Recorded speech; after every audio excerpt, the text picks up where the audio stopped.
ኒቆዲሞስ ኒቆዲሞስ ክቡር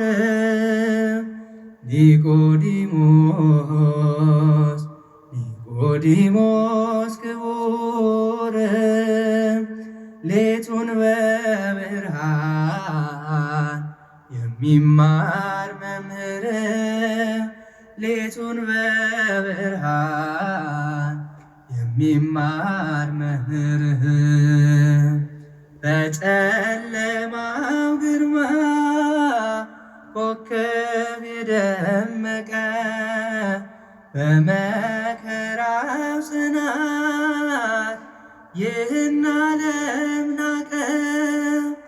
መምህር ሆኖ ሳለ ከመማር ያራቀ የትዕቢትን ጅረት በትሕትና ተዋርዶ አደረቀ።